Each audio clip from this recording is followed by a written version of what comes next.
I'm going to do something today totally different from what Talk to the Author shows have been. I've given much thought to what is going on in our country today. The people who are out there to take advantage of a situation, and the people who are out there to talk about the injustice in our criminal justice system, to talk about the ingrained hatred that is in the minds and the hearts of some of our people, to talk about the love that is in the hearts of the majority of our people, to talk about the horrors of what we've seen, the inhumanity of man to man, and the leadership that does not understand what it means to lead, to embrace all people, irregardless of race, color, and creed.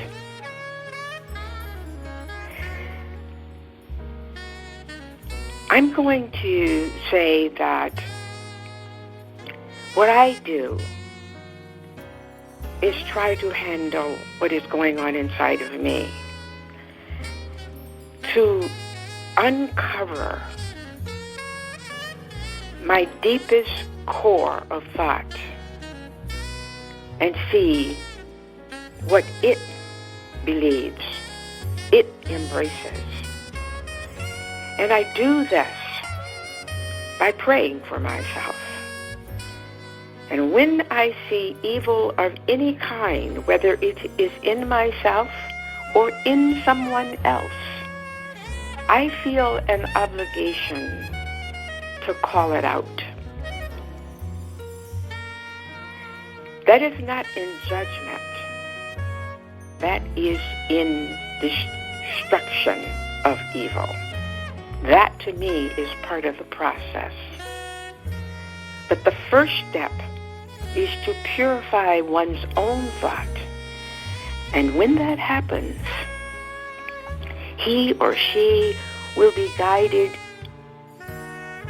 to talk or to do things that will serve mankind. And one of the things that I do is treat myself. And I'm going to share with you how I do that. And not only will I embrace myself, I will embrace you as you're listening. I see God as the only self that there is. And that self is with a capital S. There are 7 synonyms that I see define who God is. I believe God is mind, God is spirit, God is soul, principle, life, truth, and love. When I say God is mind, this is what I mean. Mind is all-knowing, all-seeing, all-acting. And I express that intelligence of mind, and so do you. We are all expressions of mind.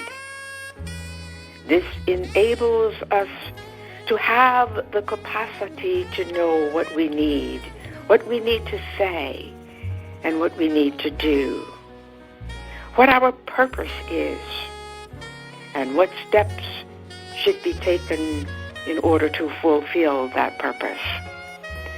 There is nothing that can escape the eyes of mind, and I am saying mind with a capital M, because I believe mind is God. And mind uplifts, comforts, and guides.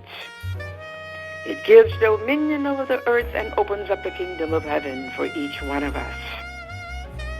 Expressing that kingdom, we are intuitive, wise, and perceptive, always knowing that our needs are met, our goals reflected, and our pathway clear.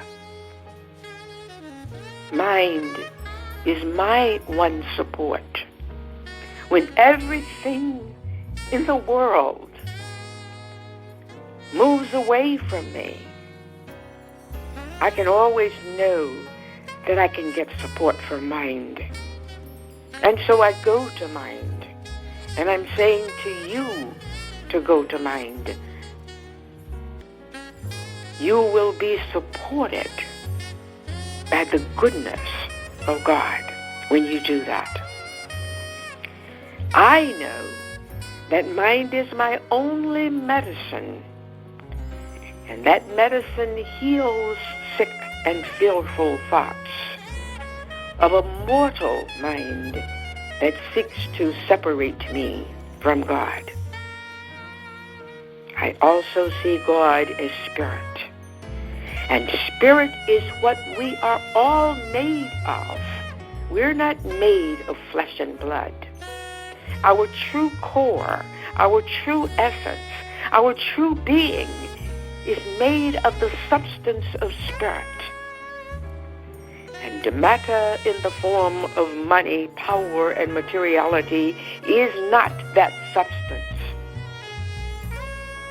We can all demonstrate that right now. All quality, all quantity come from spirit. And as reflections of spirit, we can expect abundance, substantiality, limitlessness, and unfoldment.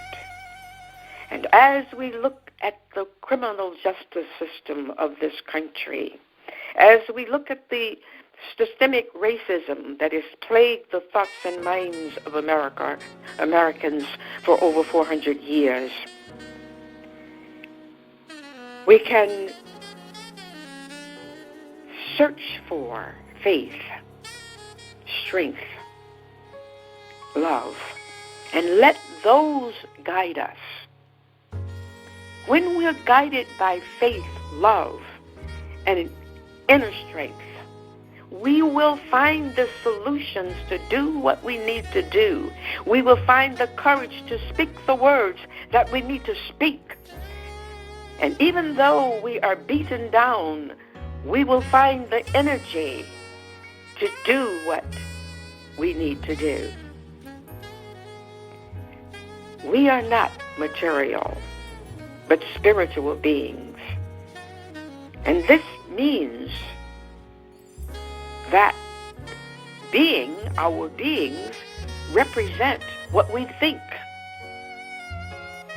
And what we think enables us to uplift, embrace, and glorify God. Attributes of spirit are faith, purity, and trustworthiness. Therefore, error, evil, hatred, bitterness, resentment, inferiority, superiority, none of these can cover us and make us think we're something or made of something that we are not. Because spirit is our ultimate source of being. God is soul, and I mean soul with a capital S. And soul is the opposite of what we see with our 5 physical senses. We are expressions of soul, dwelling in beauty, harmony, and grace. Dwelling in the atmosphere of soul and spirit, We reach the heights of heaven where soul reigns, expressing the dignity of soul. We walk enraptured, poised, and insightful. Our eyes see the steps that must be taken. Our ears hear the divine messages that clear away mental clutter and make our steps unsteady. And our hands touch the goodness and love that bind us. We are alert to a false sense of good. And we are aware of unity of thought and action. And soul gives us the capacity to discriminate between right and wrong. Our ears will hear and our eyes will see. And we will be able to say, that's a lie. That is not harmony. That is not peace. That is not justice. That is not equality. It does not matter how powerful the human being is in the human experience that we live. Soul gives us the sense to tell the difference between what is true and what is a lie. Every one of us is integral, is necessary in making our body, which I see as divine consciousness, whole. And God is principle. And principle is the only law that's governing. That law is just, merciful, and impartial. And I'm sure there are people who are saying, well, I don't see that today. I see a criminal system that discriminates between black, brown, and yellow and red people. That law doesn't seem to be governing in America today. But let me tell you that it is. Because that law is walking the streets of America with the legs of millions of people. And it's saying to the criminal justice system of this country, I can't breathe because you're stifling my spirituality. You're stifling what I believe is as justice.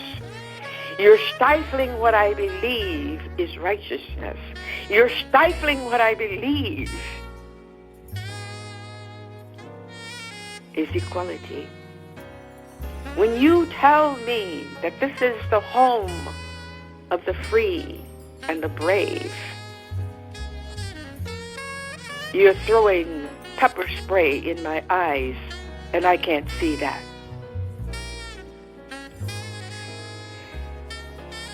It does not bless one divine principle. It blesses all of us. And we can demonstrate that principle now. I am not one who walks the streets of America. I am one who prays on the floors of America. I'm one who uses a pen to talk about the inequalities of America. We all have our respective duties and places because we're guided by divine law. You may love a little differently from the way that I love, but the depth of that love will not discriminate. The depth of that love will not say one person is better than another.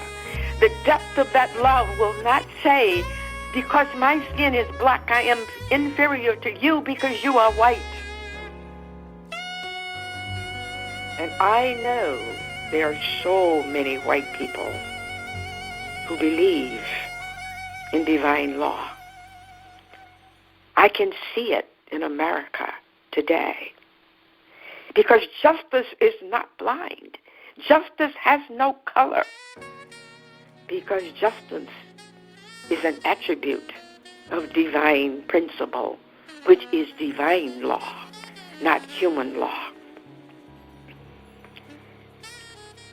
I don't ask for tomorrow. I have work to do today. And I seek to enjoy the blessing of today. Happiness and joy fill my thought because I trust the power and presence of God's law. And the God is life. Life is eternal.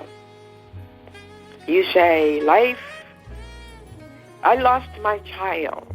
I watched George Floyd have the life choked out of him.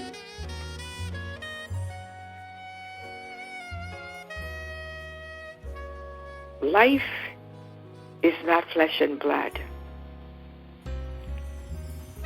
Life means the here and the now. And life makes us productive, cohesive, and strong. Life is eternal. What is that eternality that expresses life? It's goodness. It's perfection. It's harmony. It's peace. It's non-discrimination. It's equality. It's unconditional love. It's peace. Those are qualities of life. It is not the number of us that give us power. It is the oneness of thought that gives us power. And that oneness is the recognition of God. In Him we live and move and have our being. Let us reaffirm that life understood destroys death. And death I'm defining as not as the body passing away, but as the lies that penetrate our minds and cause us to express man's inhumanity to man. Every time we do that, we die just a little bit. This affirmation of what life is keeps us alert. It has lost the light that burns so brightly in our exemplar, Jesus Christ. And a woman whom I know as Mary Baker Eddy. Both of them have left a legacy for us. They have told us that life gives us power and the capacity to destroy death in all of its forms. No matter how ugly it lifts its head, how often it lifts its head, we have the capacity to destroy it. That makes life eternal. Animal magnetism, which is evil, can be and will be uncovered and destroyed. I may not be here today when that happens. You may not be here today when that happens.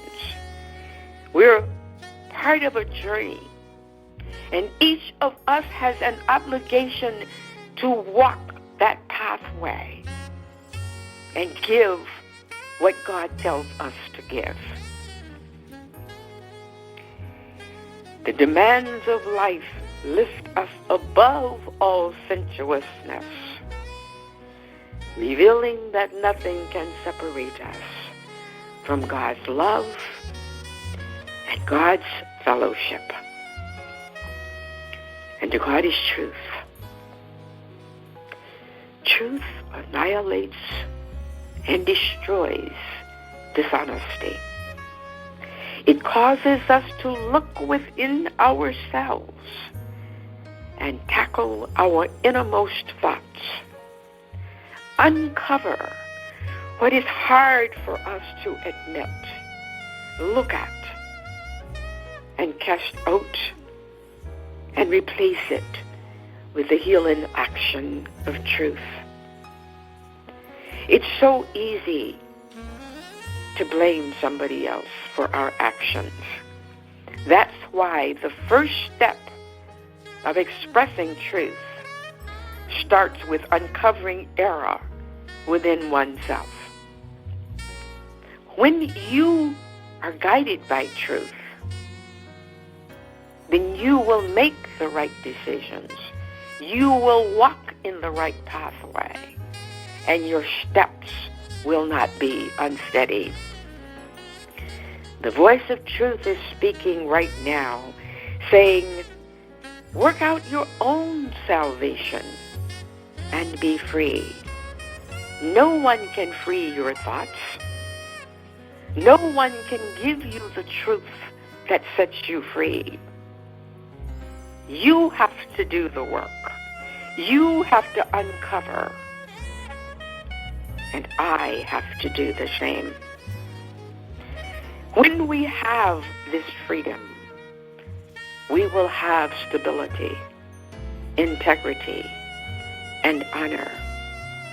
We will see that self-love that is so prevalent today in America, and self-adulation, self-justification have no place in this country. Like the greatest man who walked the face of this earth, Jesus, we will cast out error out of the temple. And that temple is ourselves, our consciousness. And we will make it squeaky clean with a consciousness of love, of peace, of joy, and dominion over all that does not represent truth. The voice of truth in its quietness can be heard over the loudest force of error. We progressively demonstrate that error is not power, but a mockery of strength, which will ultimately fall at the foot of truth. I may not be there with you. You may not be there with your child in this world, but truth will crush error. God is love. Father, teach us to love. Help us to know that all relationships have as their basis love. That love bestows on all of us compassion, humility, and kindness. There are so many ways in which God's love is expressed, and we have the vision to see this. We recognize that God is individual, and each one of us expresses his individuality. Therefore, we treasure our individual differences. And we're able to let go of this is the way it should be done, or we can't do that attitudes. God's love is unlimited, infinite. It embraces, uplifts, and unites all. It forces us to progress beyond human sensuousness, human frailties, and human hardships. We will embrace charity when we have love. We will see generosity when we have love. And we will demonstrate unselfishness when we have love. And we will use "Thou shalt have no other gods before me" every day to focus our actions, our words, and most importantly, our thoughts. Fear disappears and love dawns in thought. Everyone is our neighbor, whom we love as ourselves, because we realize, as we said in the beginning, the only true self is God. Peace, love, and dominion are ours to demonstrate now. Thanks be to God.